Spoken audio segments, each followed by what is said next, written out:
All right, Saagar, what are you looking at? Well, by now, if you're conservative or if you consume any sort of conservative media, I'm sure you've heard this. Joe Biden wants to spy on your bank account, require regulatory reporting of any annual deposits or withdrawals over $600. Given that just about every single person in the United States has deposits or withdrawals annually up to about $600, it's a pretty important policy choice if that's true. So I thought that I would get to the bottom of it. Let's start with the facts. As Democratic lawmakers are cobbling together their version of whatever this reconciliation bill is, the Treasury Department and the IRS put out a new proposal. It's asking Congress to please include a provision requiring bank accounts with at least $600 to report annual inflows and outflows to the IRS. Look, I've actually done a lot of segments here, either at Rising or on Breaking Points, about unpaid taxes, especially amongst the billionaire class. Crystal and I have done endless segments about how unpaid taxes of billionaires who legally owe them simply just don't pay them, and the other ways that many of the wealthy dodge what they owe. But the reasoning behind this rule, or proposed rule, strains credibility. The IRS says don't be scared. This isn't about targeting. Instead, they say that people are more likely to report their income, including W-2 income, if they know the IRS can independently already verify what they have. Well, I guess that may be true, but if the concern here is that wealthy people, why does this make any sense to target at $600? Current financial regulations already require banks to report interest, dividend, and investment income to the IRS. And if the IRS is concerned enough to do an audit, they can actually get your bank information always during that process. For a while, it looked like the House Democrats were going to drop this proposal. But then Speaker Nancy Pelosi got asked yesterday. Here's what she had to say. Speaker Pelosi, one of the pay-fors in the Build Back Better bill that's been proposed is IRS cracking down on some unpaid taxes. Banks are starting to get calls from customers, and they're reporting these calls. They're concerned about this tracking of transactions that is greater than $600. So Americans are starting to be worried about this. Do you think that this pay-for of giving the IRS more money to crack down on unpaid taxes is going to stay in the reconciliation bill? And what do you say to Americans who are concerned about that? Yes. Well, I mean, with all due respect, the plural of anecdote is not data. I've said that before here. Yes, there are concerns that some people have, but if people are breaking the law and not paying their taxes, one way to track them is through the banking measure. I think 600, but that's a negotiation that will go on as to what the amount is. But yes. There are two reasons Pelosi said that. Number one, the IRS wants the Democrats to do it, including Joe Biden. They've been holding up the fact that IRS enforcement has actually been off the charts this year, something I fully support. But two, the reason they want to do this is because it would raise an estimated $460 billion over the next decade, which is something they need so they can claim all the social spending in the reconciliation bill is fully paid for. Number one, I am not opposed to social spending, and I am not opposed to higher taxes. But I think the way that this whole thing is going is a perfect illustration of who gets screwed and who doesn't, because they don't have power during the lobbying process.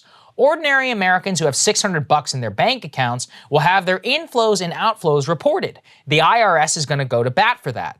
But guess what some of these Democrats left out of their House bill, and which the White House has currently not pressured Congress to put back in?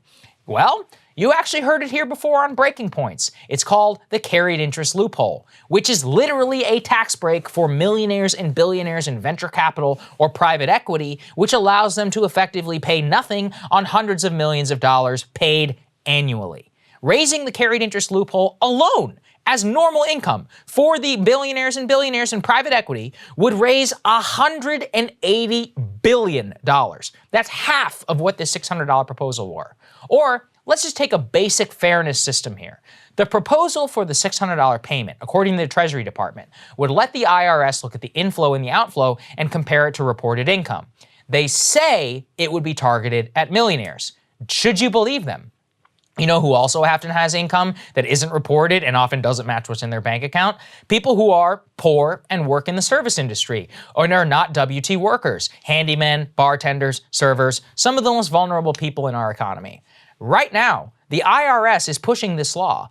It is 3 times, yes, 3 times more likely to audit a person making less than $25,000 a year than to audit the income flows of the richest 1% of Americans. So they can claim all they want that this will be a way to target millionaires. And I'm sure that some of the people would in fact be ensnared by it. But it would actually give them a tremendous amount more leverage over those folks making less than $25,000 a year, very likely to have irregular income and thus be a target of the agency we already know is going after them at a much more disproportionate rate than the ultra wealthy.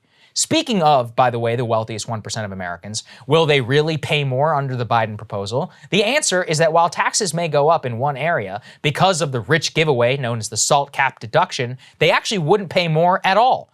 Bloomberg's analysis of tax rates in the bill remains static, show that the top 1% would effectively pay the exact same under Biden's proposal because of the SALT deduction. And actually, some people in the highest state and local tax areas would pay even less. Now, what about those very, very, very rich Americans, the 1% of the 1%?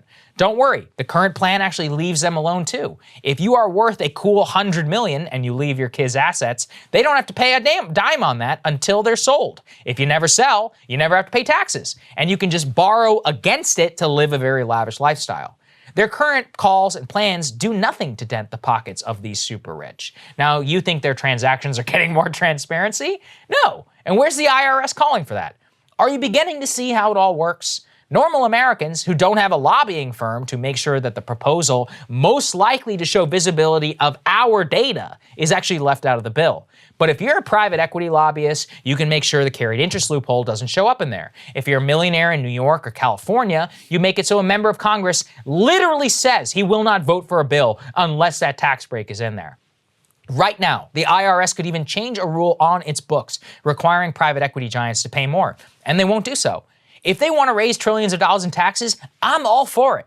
But until the people who are literally at the very, very top have to pay more than 8% a year, as it is currently, and until the people who sucked normal Americans dry for profit and ship jobs to China pay more than the average wage earner, and until an actual tax increase on the rich happens, and until the IRS can prove it won't use its newfound powers to target those of us who are the poorest amongst us, I'm going to say hell no to all of this. And Crystal, I think that's where a lot of this is getting lost, which is people are like, what, you're against tax enforcement? Of course we're not. Hey guys, thanks so much for watching. That's right. Just as a reminder, you can become a premium subscriber today. Watch the full show completely uncut, our reactions to each other's monologues. You get to listen to it. You get to ask us questions, all that good stuff. Link is right there in the description or at breakingpoints.com. Best of all, great way to say screw you to the mainstream media.